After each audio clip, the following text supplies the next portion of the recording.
தமிழ் பேசும் என் இனிய மாணவர்களுக்கு என் அன்பார்ந்த வணக்கம். நான் உங்கள் ஸ்ரீகன்ராஜ். நம்ம இப்ப எளிமையா கத்துக்க போற கணக்கு எக்ஸசைஸ் 5.2ல question number 13. A quadrilateral has vertices A -4, -2, B 5, -1, C 6, 5 and D -7, 6. So that the midpoints of its sides form a parallelogram. அதாவது இங்க ABCD அப்படின்னு சொல்லி 4 பாயிண்ட்ஸ் கொடுத்திருக்காங்க. இந்த 4 பாயிண்ட்ஸ்மே உங்களுக்கு ஒரு குவாட்ரிலேட்டரல் அதாவது நாற்கரத்தை மேக் பண்ணும். அப்படின்னா அதோட மிட் பாயிண்ட் அதாவது நடுப்புள்ளி மிட் பாயிண்ட ஜாயின் பண்ணோம் அப்படின்னா அது ஒரு parallelogram அதாவது இணைகரத்தை மேக் பண்ணும் அப்படின்னு சொல்லி ப்ரூஃப் பண்ண சொல்லியிருக்காங்க. இப்போ இந்த கொஸ்டின் இந்த கொஸ்டினுக்கு கொஞ்சம் நம்ம டயக்ராம் வரைவோம். இப்போ ஃபர்ஸ்ட் பாயிண்ட் பாத்தீங்கன்னா -4, -2. இப்போ இந்த கிராஃப்ல சும்மா ஒரு ரஃபா நீங்க வர இந்த பாயிண்ட்ஸ் எல்லாம் மார்க் பண்ணுங்க.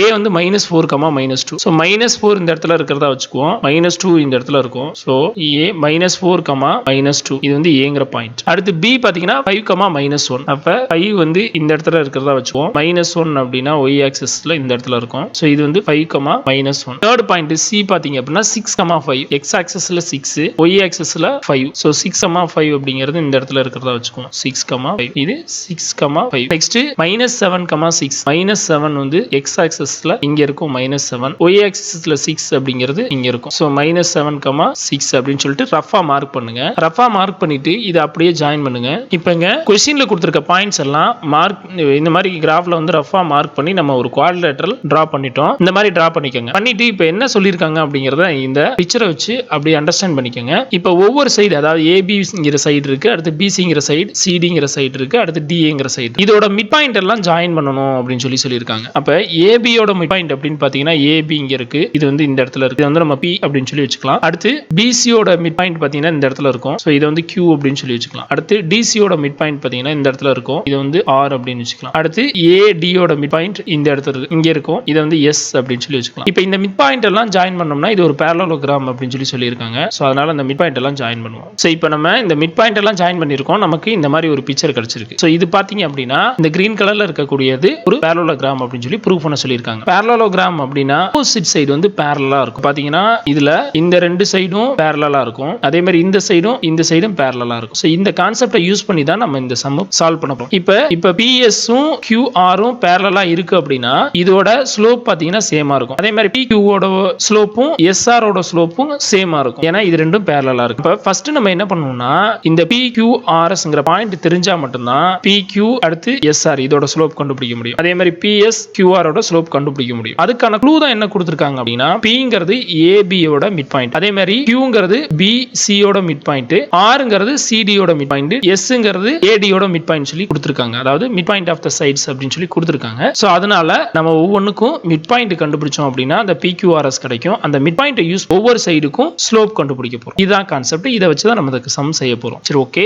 given A -4, -2, B 5, -1, C 6, 5, D -7, 6. So இந்த மாதிரி கொடுத்திருக்காங்க. இதுல ஃபர்ஸ்ட் பார்ப்போம். மிட் பாயிண்ட் ஃபார்முலா யூஸ் பண்ண போறோம். சோ மிட் பாயிண்ட்கான ஃபார்முலா எழுதிக்குவோம். Mid point equal to x1 + x2/2, y1 + y2/2. இதான் மிட் பாயிண்ட் கண்டுபிடிக்கிறதுக்கான ஃபார்முலா. சோ இங்க நம்ம ஃபர்ஸ்ட் கண்டுபிடிக்க போறது AB க்கு மிட் பாயிண்ட் கண்டுபிடிக்க போறோம். So mid point of AB. இப்போ Aங்கற பாயிண்ட் -4, -2. நெக்ஸ்ட் B பாத்தீங்க அப்படினா 5, -1. இதை எழுதிக்கிட்டோம்னா நமக்கு வசதியா இருக்கும். இப்போ பாத்தீங்கன்னா சோ மிட் பாயிண்ட் கண்டுபிடிப்போம். x1 + x2 அப்படினா -4 + 5 / 2, y1 + y2 அப்படினா -2 -1/2. பாத்துங்க -4 + 5 1/2 அப்படின்னு வந்துரும். -2 -1 -3/2 அப்படின்னு வரும். சோ இதுதான் இந்த Pங்கற பாயிண்ட் 1/2, -3/2. சோ Pங்கற point 1/2, -3/2. Next mid point of BC கண்டுபிடிப்போம். Mid point of BC. B பாத்தீங்கன்னா 5, -1, C 6, 5. சோ இதுக்கும் அதே ஃபார்முலா யூஸ் பண்ணா x1 + x2 அப்படினா 5 + 6 / 2, y1 னா -1 + 5 / 2. இதை சிம்பிளிஃபை பண்ணீங்கன்னா 11/2, -1 + 5 4 ன்னு வந்துரும். 4/2. 4/2 சிம்பிளிஃபை பண்ணீங்கன்னா 1 = 2, 2 2 are 4. அப்ப 11/2, 2 அப்படின்னு கிடைக்கும். இப்போ இது BC ஓட மிட் பாயிண்ட், அது Q ன்னு சொல்லி எடுத்துருக்கோம். சோ Q ஈக்குவல் டு Qங்கற பாயிண்ட் பாத்தீங்கன்னா 11/2, 2. சோ Q கிடைச்சிருக்கு. So next mid point of CD கண்டுபிடிக்கலாம். C ஓட பாயிண்ட் அப்படின்னு பாத்தீங்கன்னா 6, 5, 6, 5. அடுத்து D அப்படின்னு பார்த்தோம்னா D ஓட பாயிண்ட் -7, 6. சோ இதுல மிட் பாயிண்டோட ஃபார்முலா யூஸ் பண்ணீங்கன்னா x1 + x2. இப்போ 6 - 7 / 2, 5 + 6 / 2. 6ல இருந்து 7 சப்ட்ராக்ஷன் பண்ணீங்கன்னா -1/2, 5 + 6 வந்து 11/2 அப்படின்னு வந்துரும். அப்ப நமக்கு இப்ப கிடைச்சிருக்கிறது r. so r = -1/2, 11/2 அப்படிங்கிற பாயிண்ட் கிடைச்சிருக்கு. Next mid point of AD கண்டுபிடிப்போம். மிட் பாயிண்ட் ஆஃப் AD இங்க A பாத்தீங்கன்னா -4, -2, D அப்படின்னு பாத்தீங்கன்னா -7, 6. இப்போ இதுல ஃபார்முலா அப்ளை பண்ணோம்னா x1 + x2 னா -4, இந்த இடத்துல x1 வந்து -4, x2 வந்து -7 அப்படிங்கிறதுனால இந்த இடத்துல -7 போடணும். -7/2, y1 + y2 னா -2 + 6/2. இப்போ இதை சிம்பிளிஃபை பண்ணீங்கன்னா இங்க -11/2 வரும். அடுத்து இங்க 4/2 அப்படின்னு வரும். 1 2 2 2 சார் அடிக்கலாம். சோ அப்ப பாத்தீங்கன்னா பாயிண்ட் இது வந்து sங்கற பாயிண்ட். sக்கு என்ன கிடைச்சிருக்கு அப்படின்னா -11/2, 2 அப்படின்னு கிடைச்சிருக்கு. ஆக்சுவலி நம்ம ப்ரூஃப் பண்ண வேண்டியது, அதாவது டு ப்ரூவ் பண்ண வேண்டியது PQRS is a parallelogram. நீங்க ஃபுல்லா எழுதிக்கங்க. parallelogram அப்படின்னு சொல்லிட்டு நம்ம ப்ரூவ் பண்ணனும். அப்ப இதுக்கு என்ன ஃபார்ம்? இதுக்கு வந்து ஸ்லோப் ஃபார்முலா யூஸ் பண்ணி தான் நம்ம ப்ரூவ் பண்ண போறோம். So slope is equal to y2 - y1 divided by x2 - x1. இதான் ஃபார்முலா. சோ இந்த ஃபார்முலாவை யூஸ் பண்ணி தான் நம்ம ஸ்லோப் கண்டுபிடிக்க போறோம். அப்ப ஃபர்ஸ்ட் PQ ஓட ஸ்லோப் கண்டுபிடிப்போம். So slope of PQ 1/2 - 3/2. So 1/2, -3/2 அப்படின்னு எழுதிக்கலாம். அடுத்து Qங்கற பாயிண்ட் இங்க இருக்கு 11/2, 2. இப்ப இதுக்கு ஸ்லோப் கண்டுபிடிக்கணும். So slope is equal to y2ங்கிறது 2. So 2 -y1ங்கிறது 3/2, -3/2. So -3/2 divided by x2ங்கிறது 11/2 -x1ங்கிறது 1/2. இதுல பாத்தீங்கன்னா 2 - வந்து 3 பிளஸ் ஆயிரும். சோ +3/2 அப்படின்னு வந்துரும். divided by இங்க 11/2ல இருந்து 1/2 போச்சுன்னா 10/2 அப்படின்னு வந்துரும். அதே மாதிரி இங்க பாத்தீங்கன்னா இங்க டினாமினேட்டர் 1 இருக்கிறதா அர்த்தம். சோ கிராஸ் மல்டிப்ளிகேஷன் பண்ணாதான் இதை ஆட் பண்ண முடியும். So 2 2s are 4 plus 1 3 is 3 divided by 2 into இந்த 10/2 ரெசிப்ரோக்கல்ல எழுதி மல்டிப்ளிகேஷன் பண்ணிக்கலாம். சோ 2/10 அப்படின்னு வந்துரும். அப்ப பாத்தீங்கன்னா இங்க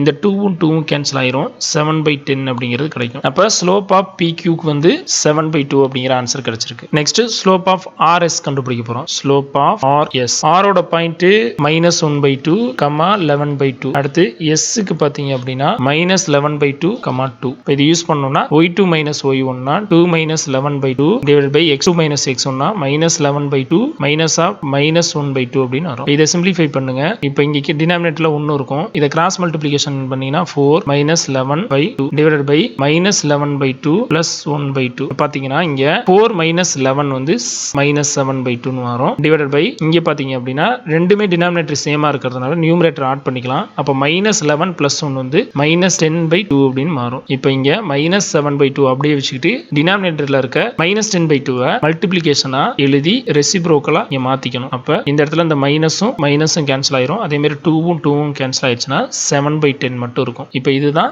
RS ஓட ஸ்லோப். நெக்ஸ்ட் ஸ்லோப் ஆஃப் இன்னும் நம்ம QR ஓட ஸ்லோப் கண்டுபிடிக்கல. சோ QR ஓட ஸ்லோப் கண்டுபிடிப்போம். இப்போ Q பாத்தீங்க அப்படின்னா 11/2, 2. அடுத்து R பாத்தீங்கன்னா -1/2, 11/2. இப்போ இதுல ஃபார்முலாவை அப்ளை பண்ணீங்கன்னா y2 - y1 so 11/2 -2 divided by x2 - x1 னா -1/2 -11/2. இதை சிம்பிளிஃபை பண்ணீங்கன்னா டினாமினேட்டர் இங்க 1 இருக்கிறதா அர்த்தம். கிராஸ் மல்டிப்ளிகேஷன் பண்ணீங்கன்னா 11 - 4/2 அப்படின்னு வந்துரும். ஹோல் டிவைடட் பை இங்க டினாமினேட்டர் ரெண்டு சேமா இருக்கிறதுனால ரெண்டுமே மைனஸ்ல இருக்கிறதுனால ரெண்டையும் ஆட் பண்ணி மைனஸ் சிம்பிள் போட்டுக்கணும். சோ -12/2 அப்படின்னு வந்துரும். சோ இது ரெண்டையும் சிம்பிளிஃபை பண்ணீங்கன்னா இங்க 11 - 4 வந்து 7/2 அப்படின்னு வந்துரும். டிவைடட் பை -12/2 இருக்கு. இப்போ இதை சிம்பிளிஃபை பண்ணீங்கன்னா 7/2 அப்படியே இருக்கும். இதை ரெசிப்ரோக்கல்ல எழுதினீங்கன்னா 2/-12 அப்படின்னு வந்துரும். இப்போ இந்த 2ம் 2ம் கேன்சல் ஆயிடுச்சுன்னா 7/-12 மட்டும் இருக்கும். இது QR ஓட.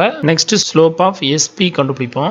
இப்போ S ஓட பாயிண்ட் பாத்தீங்க அப்படின்னா -11/2, 2. அடுத்து P ஓட பாயிண்ட் பாத்தீங்க அப்படின்னா 1/2, -3/2. சோ क्वेश्चन பார்த்து இந்த மாதிரி எழுதிட்டு டயகிராம் பார்த்து எழுதிட்டு அதுக்கப்புறம் செஞ்சீங்கன்னா கொஞ்சம் மிஸ்டேக் வராது. இப்போ y2 -3/2 y1 அப்படின்னா -2 divided by x2 1/2 x1 னா -11/2. இதை சிம்பிளிஃபை பண்ணீங்கன்னா இங்க டினாமினேட்டர்ல 1 இருக்கிறதா அர்த்தம். கிராஸ் மல்டிப்ளிகேஷன் பண்ணீங்கன்னா ஃபர்ஸ்ட் 1 ஐ -3 மல்டிபிள் பண்ணீங்கன்னா -3. அடுத்து இந்த 2ஐயும் 2ஐயும் மல்டிபிள் பண்ணீங்கன்னா -4 divided by 2 whole divided by இங்க பாத்தீங்கன்னா 1/2 இருக்கும். இந்த இடத்துல மைனஸும் பிளஸ் ஆயிரும். சோ +11/2 அப்படின்னு மாறிடும். ஈக்குவல் டு -3 -4 -7/2 அப்படின்னு வந்துரும். இப்போ இது ரெண்டையும் ஆட் பண்ணிக்கலாம் டைரக்டாவே. சோ ஆட் பண்ணீங்கன்னா 12/2 அப்படின்னு வந்துரும். ஏன்னா டினாமினேட்டர் சேமா இருக்கு. சோ -7/2 அப்படியே இருக்கும். கீழ இருக்க ஃபிராக்ஷனை வந்து இங்க ரெசிப்ரோக்கல்ல எழுதிக்கலாம். 2/12 எழுதிக்குவோம். இந்த 2ம் 2ம் கேன்சல் ஆயிடுச்சுன்னா இப்போ பாத்தீங்கன்னா -7/12 அப்படின்னு கிடைக்கும். இப்போ பாருங்க நமக்கு QR இப்போ இந்த parallelogram நான் அந்த இடத்துல ரஃபா வரையறேன். இப்படி இருக்கிறதா வச்சுக்கோ நம்ம.